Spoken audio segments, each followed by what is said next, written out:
Doing something I thought I would not be doing, at least for a few years. I got these locks in because I wanted to have a break from my natural hair, which is naturally really kinky. That's one of the main reasons why I got locks. And these locks have, I don't know if they're damaging my hair or something, because my hair is the same length from 6 months ago. Here's the thing, I know my hair is getting damaged, and the reason why is because when I first got these extensions, they were attached at the roots.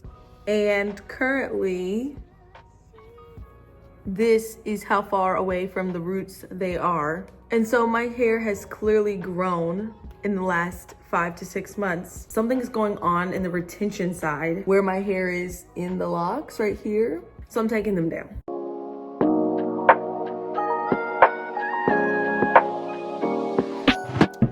So I definitely underestimated how long this would take. It's been 3 hours and so far I have this done. This is a halfway mark check-in. This is the part when anyone's doing their hair, when they really start to regret it, because you realize you spent so much time and you're at the point of no return. Hopefully I can get half of this section done, but I do think that this is gonna take me one more day. Trying to get the fake hair out, sometimes a challenge. The reason why my hair is experiencing a growth plateau is because of me. It's because of something I'm doing. I know that. I know it's obvious. Now, what am I doing wrong? I'm not sure. I'm not sure. I don't think that I'm taking down my locks because I'm blaming the locks. I just really want to be able to see my ends and trim them and see what is going on with my hair on a weekly or a monthly basis. This part isn't even really locked for real. It's this part. So I don't start with conditioner off rip. I just get out most of the pieces that I can without it, because I already know as soon as I put this conditioner in, it acts like it has water in it. So it's gonna make all the little shed pieces become kinky and whatever. So now they're already tangling more. However, it's also slipperier, so it's like easier to pull the knot down. There goes some more shed hair dropping out. That's not breakage. That's shed hair, you know. Since they are locks, I did have some, my shed hair is just kind of trapped in here. So that's really the problem with taking down your locks. You have literally thousands of shed hairs. Your hairs on your head shed like 60 to 100 strands a day. So let's do some fun math that I'm not going to do in my head whatsoever. I'm just going to insert it right here. That's about how many strands I have to take out of my entire head. So yeah, no matter if your hair is straight or kinky, that is just the reality of how many hairs fall out of your head a day. But when you have locks, those strands that usually, when you're brushing your hair, just walking around, whatever, that fall off, they would just come out of your hair naturally. When you're brushing your hair, when you're putting your hair in a ponytail, when you just see a strand of hair on your shirt, they're just falling off, or on your pillow, whatever. But when you have locks, nothing is letting that hair escape and fall. It's just getting stuck, like right there, wherever you had the lock. And so now you have all these strands that you have to get out. But since my hair was in little sections, it's a little easier, but I can't imagine somebody that has like freeform locks, because that is literally thousands of shed hair inside of one lock clump. I just can't imagine ever taking that out. Go some more shed hairs. Here it is from the root, all the way done. All the way done. I'm just gonna comb my fingers through it to get all the shed hairs out.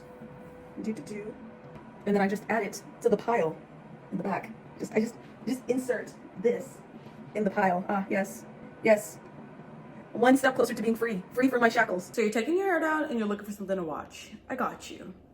Let's take our hair down together and watch some videos of some potential next hairstyles. Because the one thing about me is I'm gonna always take my hair down before I know what I'm gonna do next. And I'm always gonna get hair depression because I didn't pick. And so while I'm taking my hair down, of course, it's the perfect time for me to be looking at hairstyles to do. 2 bundles in 14 and 16 inches, and hands down, Curls Queen has the best curly textured hair I've ever tried. All their curl patterns and textures are spot on, and they do a really good job of matching to our black girl hair texture. To get started, I'm detangling my hair with the Frontal Queen's detangling spray. The same. I'm using some rosemary oil from Camille Rose just to seal in that moisture in my scalp even more. Just kept gluing the tracks on the stocking cap side by side it horizontally until I got to the end of the bundle. It's really important because we're going to be doing an invisible part flip over technique. This is kind of a play on the IV flip over method. I did the first part of the invisible part already because I wanted to give y'all like a visual technique. This is honestly my first time doing it, so I wanted to make sure it really worked. And put some glue down on that parting first and start laying down the tracks in front of each other and not over top. You want to make sure each piece is really secured in place, and you can do that by pushing it down with the back of the comb and then pressing it in with your finger. I was starting to take down my braids. I was literally like, oh my gosh. I was saying in my head, like, my hair looks when it's dry and 7 days later. I've had this quick weave in for about over a week and it's still holding up. I don't even want to take it out. Wow,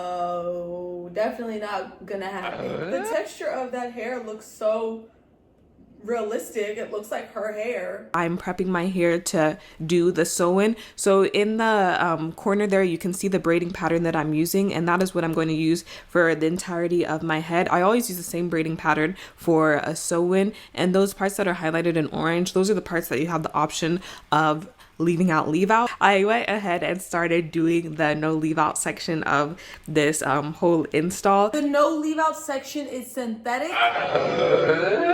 Just because I really wanted to. This is actually my first time trying it out, so I was just really excited to try it out before I couldn't finish twisting up my hair. Just wanted to quickly make sure that this wouldn't be a fail, that this crochet could actually match the human hair sew-in part with the benefits of a sew-in. In the past, I have used my no leave out crochet method with human hair, but this time I decided to do it with crochet hair, specifically because there is something about the look of this synthetic crochet. The way that crochet hair is looking like a seamless, undetectable parts.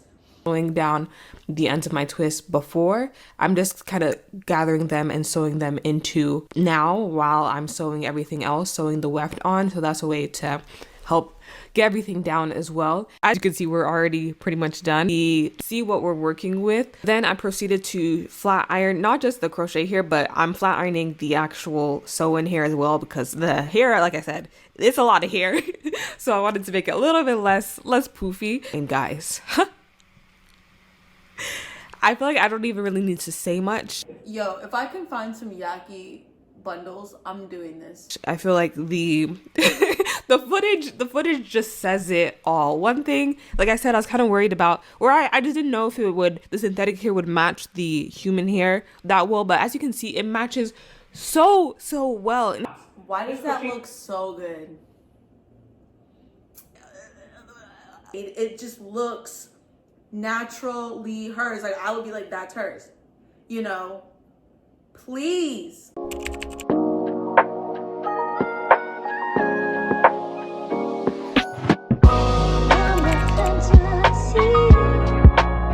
One eternity later.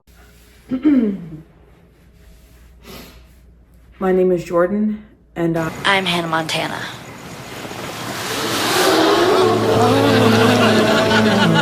Yay! It's 2024, and even though all the information is out, all of the products have dropped, and any and everything could be out available to fix and treat my dry, damaged hair, somehow my hands keep on destroying it. Do I think my hair has the potential? I do. Do I think I'm not the one that should be taking care of it? Unfortunately, yes. Because clearly, all I cause is harm. All I cause is harm. I don't know where I'm causing harm, but I know harm is being caused. Because every few months, I end up with dryness on my ends, breakage, and I need a trim. I need a trim more than anybody I know. The state of my hair is in a state. It's damaged, it's thinning, it's seen better days. It hasn't retained any length from the locs. I'm actually in the negatives of length. I had to cut hair, so.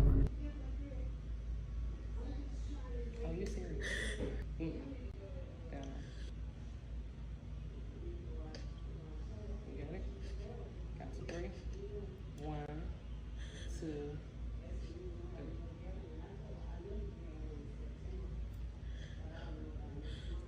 I decided, why don't I let the world see my hair and tell me what I can be doing better? I'm going to regret this. All right, so here's the state. Oh my God. Here it is. It's fine, like it's full. It's not the grade. The grade's not the issue. The issue is the dryness. I experience so much dryness all the time and it feels like I can't escape. Okay, so as you can see, it's in like a decently healthy state. It's just, I struggle with length retention. I'm gonna put some like plaits in my hair. The plaits aren't even gonna be straight. Like I'm literally just gonna finger part the plaits. Who even cares? I can still feel at the ends of my hair right now that it feels dry. Like, I don't know if it looks dry, but it feels so dry. Like, I can't say I've done everything because I'm not the type to wash and deep condition my hair on a weekly or 2-week basis. I'm not. I haven't done that. I haven't tried it. Maybe that's what I should try next. Maybe that is what I should be trying. Hopefully people can comment down below what I can do to keep my hair moisturized for weeks without me having to get it wet again for at least like 3 weeks. Oh, see this? See, some things are still acting funny. See this funny area? This was all over my head. All this like, should I just cut that off right now? Like, you mentioned some other things that are going on in my natural hair. Is it that when I comb through my hair after a protective style and I blow dry it, I get to a point of resistance?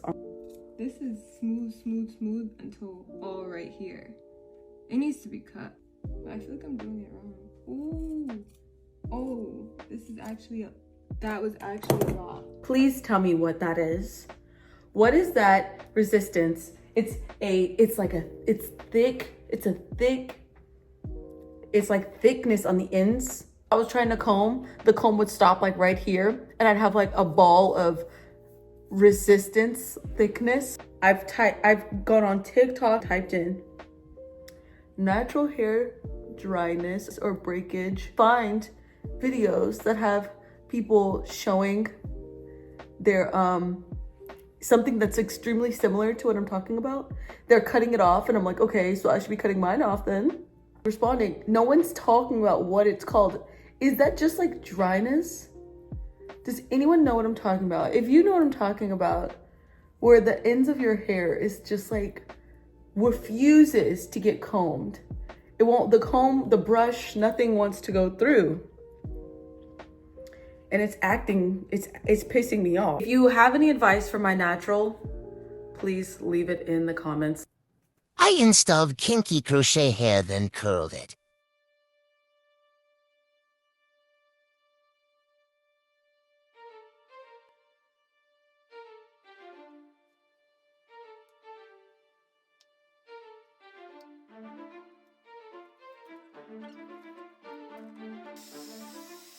Final look.